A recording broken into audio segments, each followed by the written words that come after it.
हिमाचल प्रदेश देवभूमि के नाम से जाना जाता है।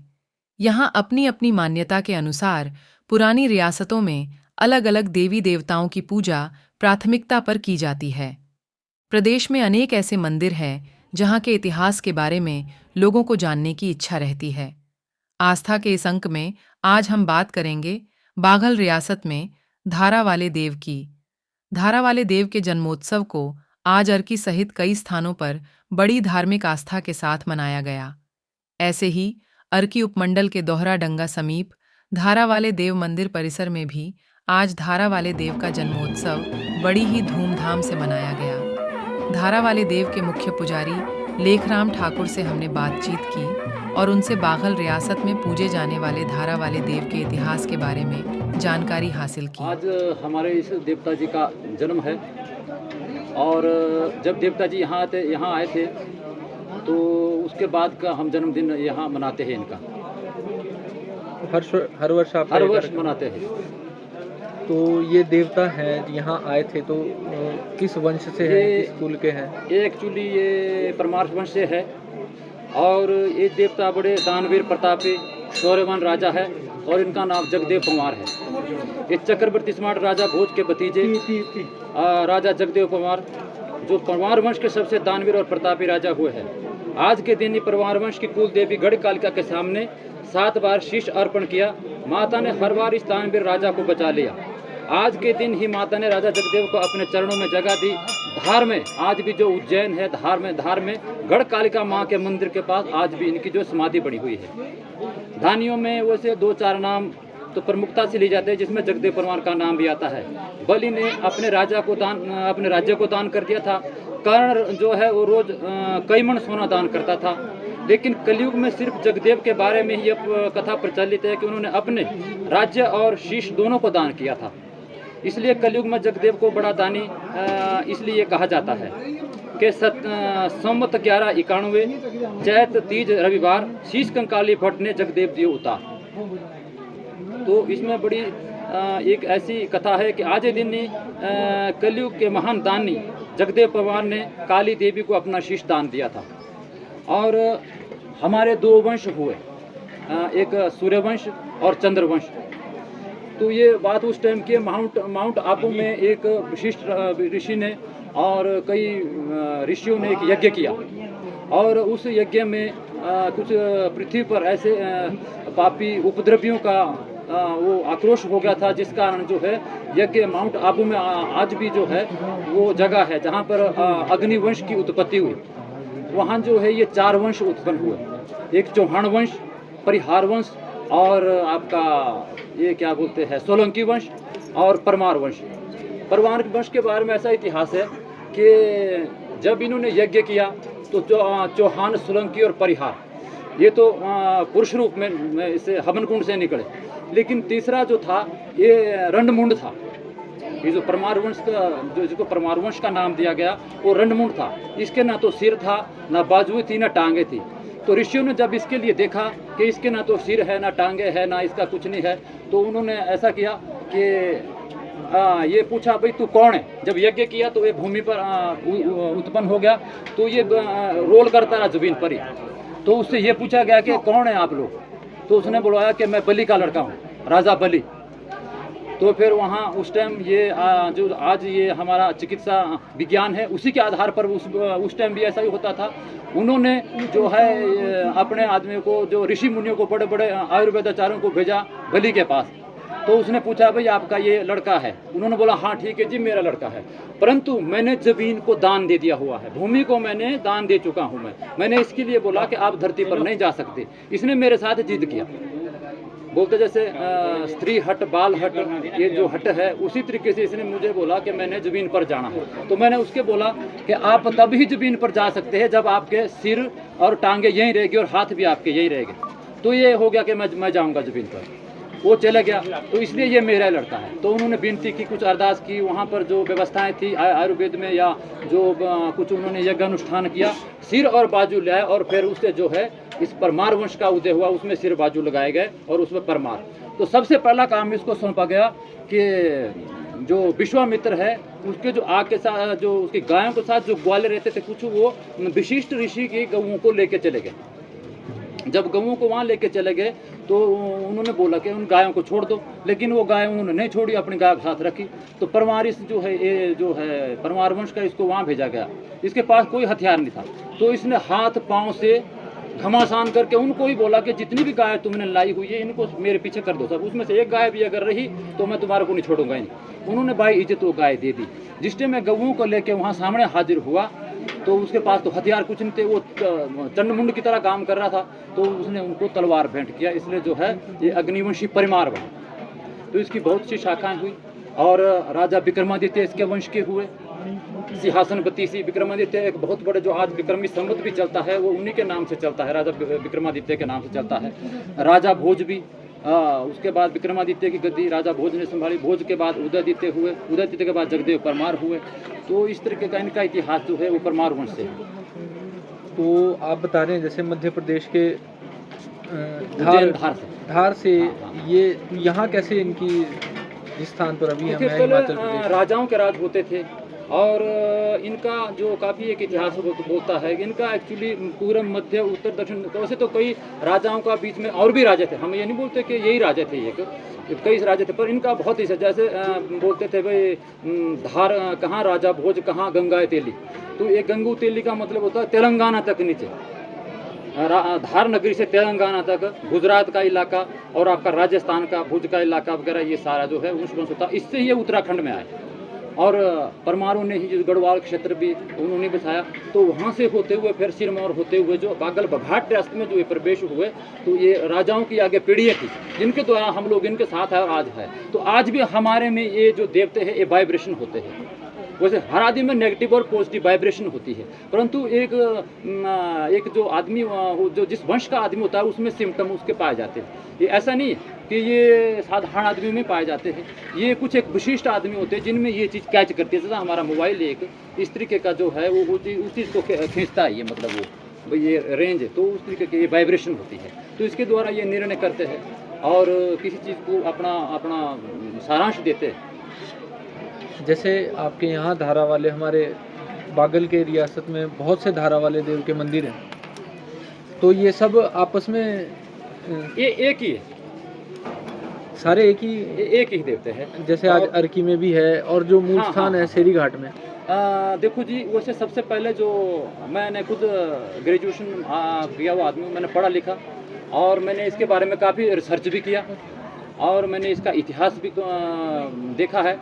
जो हम उत्तराखंड से जब हमने सिरमौर होके बागल बघाट रियासत में पड़ेगा, सबसे पहली चौरी दाड़ुआ में पड़ाव डाला हमारा पहले सिरमौर होते हुए। तो दाड़ुआ से कुछ इधर आपका कुनिहार की तरफ को बढ़े, कुछ अर्की की तरफ को आए, तो आगे पीढ़ी है ये। फिर ये जहाँ जहाँ भी जो जाता है वो अपने देवते की चौरा बनाता रहता है। तो इसकी विभिन्न उसमें पूजा होती है। कई जगह ऐसा होता है, कई जगह सुना होगा आपने भी, ये देवता को नहीं मानते, कुछ ऐसा इस तरीके की कई प्रकार की भ्रांतियाँ हैं और ऐसा होता है, तब ठीक है। पर देवताओं का आपस में ऐसा कुछ नहीं होता है, देवता सब एक बराबर होता है। जैसे वहाँ शेरी घाट में स्थानीय लोग कहते हैं कि हाँ हम इस देवता को नहीं मानते, बाहर से आया था, कुछ ऐसे। हाँ, थोड़ा ऐसी भी अपभ्रंश है, क्योंकि उस टाइम राजाओं के राज होते थे, वो इलाका जुड़ंगिया रेवेन्यू में आता था, उस टाइम जुड़ंगिया क्षेत्र में आता था। तो कुछ ऐसा हुआ था जब अजय परमार जो उत्तराखंड का जो 37वां राजा अजय परमार हुआ, उसने 52 वीरों को कैप्चर किया था, जो गढ़वाल क्षेत्र बना था। तो उसमें से उसने बाद में उसने नाथ पंथ अपना लिया। राजा भर्तृहरि हुए, विक्रमादित्य के बड़े भाई राजा भर्तृहरि हुए, तो वो भी नाथ संप्रदाय से थे। नाथ संप्रदाय का मतलब है कि 9 नाथों में उनका भी नाम था। उनके ही फिर कुल में जो 37वां राजा, मैं गढ़वाल क्षेत्र से बोल रहा हूँ, तो अजय परमार जी, तो उन्होंने बाद में इतनी कटाबड्डी कटी संसार में, इस तरीके का काम कर दिया कि उनका मन भर गया। फिर लड़ाई झगड़े से उन्होंने छोड़ दिया ये सारा काम और नाथ संप्रदाय में हो गए। तो कई राजाओं ने इसका विरोध किया। मतलब ये देवता ऐसा देवता था कि ये मतलब ये खुले में रहता है ये, और हर जाति हर धर्म के लोग इसकी पूजा करते, चाहे वो किसी भी जाति का हो, चाहे वो अनेक जाति का हो, लेकिन वो फिर भी इसकी पूजा करते। चाहे आप जैसे जहाँ ऐसा देवता है ये, जहाँ आप जूते भी खोलते हैं, अगर आपके पास व्यवस्था नहीं भी है तो उन जूते के जगह पानी छिड़का के वहाँ चौका चौका दे के वहाँ भी इसको पूजा माना जाता है और ये खुश रहता है। ये जो कार्यक्रम है आप हर वर्ष यहाँ पर हर वर्ष मनाते हैं। पिछले कितने समय से चल रहा है? ये तो वैसे तो बड़ा प्राचीन है ये स्थान, लेकिन ये मेरे में भी जो वाइब्रेशन हुआ ये 200 साल के बाद हुआ।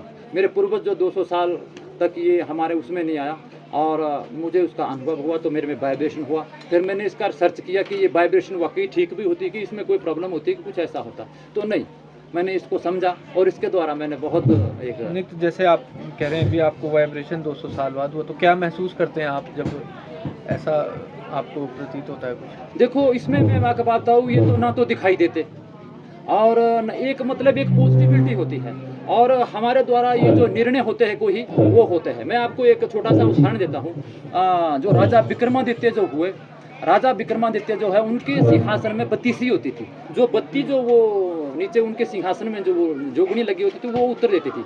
वो सिंहासन में राजा भोज को मिला, लेकिन वो जब वो काफ़ी सालों के बाद राजा भोज को वो मिला, तो उसके बाद उससे ये पूछा गया कि आप, उन जोगनी ने बोला कि हम आप इस पर नहीं बैठ सकते जब तक आपने हमारे 32 प्रश्नों का उत्तर नहीं दिया।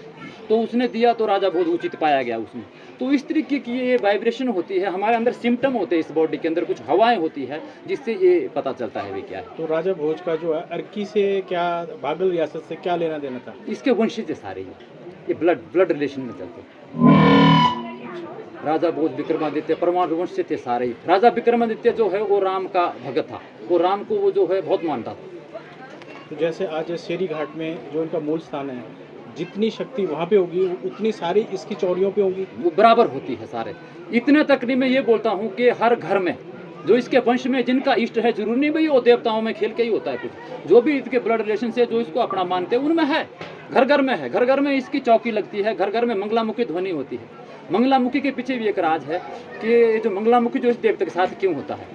ये एक बारी ऐसा हुआ कि ये जिस राज्य के पास, इसमें बीच की थोड़ी कहानी है, तो एक राजा के पास जो सिद्धराज था उसके पास नौकरी करता था। तो एक दिन सिद्धराज और ये जगदेव परिवार कहीं नहाने गए। जब उन्होंने वहाँ उस सिद्धराज की छाती पर कुछ आकार देखा तो उसने पूछा, भी राजा जी आपके पास धन भी बहुत है, अन्न भी बहुत है, धन भी गणेरो अन्न भी गणेरो, पर तेरे ये जो दाग पड़े हुए किस चीज़ के? उसने बोला, भाई एक बात है, तू तो मेरा नौकर है, इस जगदेव परिवार नौकरी करता हूँ, तू तो मेरा नौकर है, अब तेरे पास क्या होगा, तू मेरा काम नहीं कर सकता, परंतु बात ऐसी है कि मेरे को कुछ एक दुख है। तो बोल भाई, मैं भले ही तेरा हूँ पर मेरे को तू साधारण नहीं, मैं उदयादित्य का लड़का हूँ, मेरे को तू साधारण मत समझना भाई, साधारण पुरुष से मेरी कुछ मजबूरी है जो जिस कारण से मैं जो है वो तेरे पास नौकरी कर रहा हूँ।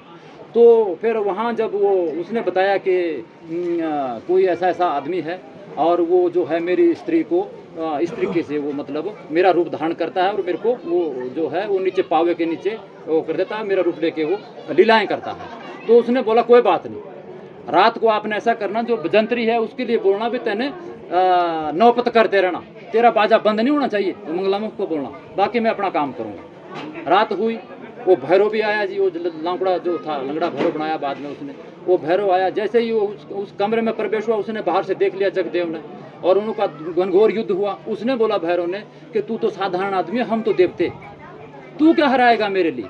उसने बोला, ठीक है, पर मैं ऐसा छल नहीं करता जैसा तू कर रहा है। दोनों का आपस में युद्ध हुआ और उसने उसकी टांग तोड़ दी। तो जब माँ कंकाली के लिए इसका पता लगा कि ये भैरव की जो है वो उसने टांग तोड़ दी, उसने छड़ दिया उसको, माता के पास रोने चिल्लाने लगा। तो माता ने बोला, भाई क्या चाहिए? बोलो, मेरे को जगदेव का सिर चाहिए, मैं तभी खुश रहूंगा, नहीं तो मैं तब तक ना अन्न पानी ग्रहण करूंगा, मैं कुछ नहीं करूंगा। माता ने उसे पहले भी कहा था कि जहाँ जगदेव परमार जाएगा तेने उस जगह में नहीं जाना है, पर तेने वही काम किया। चलो, वो भाटने का रूप धारण करना, अपने रूप बदला और वो सभा में चले गई जहाँ वो था। तो वो सिद्धराज के पास नौकरी करता था जगदेव परमार। जब वो उस स्थान पर गए तो सबसे पहले तो राजा बड़ा होता है, राजा ने आओ भक्त किया। तो उसने बोला, भाई राजा जी, भाटनी को बोला, भाई तू क्या चाहती है मेरे से? बोलो भाई जो आप देंगे। तो पर्दा किया, भाटनी ने जगदेव परमार की तरफ को अपना पर्दा किया। तो उस राजा ने पूछा, भाई आप पर्दा क्यों कर रहे? राजा तो मैं हूँ, मेरे पास सब कुछ है, अन्न है, धन है, सोना चांदी है, इसके पास तो कुछ नहीं है, तो मेरा नौकर है। बोलो, तेरे को नहीं पता, तेरा नौकर है भले ही है, लेकिन जो गुण इसके पास है ना वो तेरे पास नहीं, ये शीशदानी नाम का है। बोलो, नहीं ये नहीं, कुछ नहीं। बोलो, पूछ ले भाई इससे। बोलो, इससे ही ले ले तू भी जो तेने लेना। बोलो, चलो ठीक है। तो जो ये देगा ना, ये जो जगदेव परमार दूंगा उससे 4 गुना मैं दूंगा भाई। तो ठीक है। भाटनी गई जगदेव परमार के पास, बोलो ऐसा बोल रही है। जगदेव परमार अपनी जो बीरमती थी घरवाली उसके पास गया, उसने बोला ऐसी ऐसी बात मेरे ऊपर जो है ये इस तरीके का एक जो है वो परिस्थिति आ गई है, अब आप क्या बोलते क्या? तो उसने बोला ठीक है, आप राजा है, जो आप करना चाहे कर सकते हैं। तो होते हाथे फिर वो उसने बोल दिया भाई देनी तो दे दो, आप जो भी करना है आप करो, जो भी आपका हिसाब था। भाटनी ने उसने बीरमती ने ले आया वो थाल, उसने अपनी गर्दन काटी और भाटनी के पास दे दी। जगदेव जी वहीं रह गए और बीरमती थी, उसको कंकाली ने बोला भाई जब तक मैं आती नहीं तब तक ये यहाँ पर इस पर मक्खी नहीं बैठनी चाहिए शरीर के ऊपर, मैं जो है वो सिद्धराज के पास जाके आती हूँ। सिद्धराज के पास जब ये गई तो जब सिद्धराज ने ये देखा तो ऐसा बोलता था कि मैं 4 गुना ज़्यादा दूंगा मैं। तो जब उसने पर्दा उठाया तो उसने देखा अरे ऐसा काम तो मैं कर नहीं सकता, इसने तो गर्दन ही दे दी, अब तो मैं तो नहीं ऐसा कर सकता। बाद में काली वहाँ आई उसी स्थान पर जिस स्थान पर वो उसका जो रखा हुआ था और उसने मृत संजीवनी छिड़काया। मृत संजीवनी छिड़काने से पहले उसके सिर निकल रहा था। वो हैरान हो गई उसको देख के, उस सिर को देख के, वो ये सिर निकल रहा। तो आज जो इसका जो धार के ऊपर चौरी है ना, वो जो असली शरीर था वो वहाँ रख दिया और दूसरा शरीर जो है उसमें था। जब तक वो जिंदा रहा वो दानी जो शरीर था माता वो नेचुरल जो शरीर था उसका वही था, बाकी जो असली शरीर तो वहाँ रखा हुआ था जो था वहाँ। तो इसकी बहुत सी कथाएं हैं। अब मैं आपको इसका थोड़ा थोड़ा बात बताऊंगा, ज़्यादा तो समय नहीं है। जैसे दरबार, अच्छा ये है आपका जैसे नकली चांद बनाना, ये इस तरीके का उसमें बहुत कलाएँ थी। और सूरसेन के कारोबारियों का कर्जा चुकाना, सूखे बाग को हरा करना और पहेलियों का समाधान करना, सूखे तालाब को पानी से परिवृत्त करना। और राजकुमारी को एक राजकुमारी थी, उसको एक नागिन कोई प्रॉब्लम थी, कोई नागिन हर जगह आ जाती थी वो काटने के लिए, तो उसको उसका वो करना और वश में करना। और जो काली पीली सरसों जो होती है इकट्ठी करना, उनको अलग अलग कर देना। इसमें बहुत सी कलाएं थी और बहुत से एक इसके अलग अलग जो है इतिहास कथाएं हैं। कई दिन लग सकते इन कथाओं को बोलते बोलते। पर ये तो छोटा सा एक जो मैंने बताया आपको कि ये देवता सारे में है, सब लोग इसकी पूजा करते हैं और इसकी नज़र में सब एक बराबर है, किसके साथ कोई ऐसा नहीं। तो आप लास्ट में कोई संदेश देना चाहेंगे हमारे दर्शकों को? देखो हमारी एक सनातन जो है परंपरा है ये, तो मैं यही जो कुछ बोलता हूँ कि आदि भी यही है और अंत भी यही। ये सत्य है, मंत्र भी सत्य है, पूजा भी सत्य है और देवताओं का निरंजन भी सत्य है। इसमें कोई शक, आज भी है, कल भी रहेगा और पीछे भी था। जब तक ये धरती रहेगी तब तक ये सनातन रहेगा। ब्यूरो रिपोर्ट, दैनिक हिमाचल न्यूज़।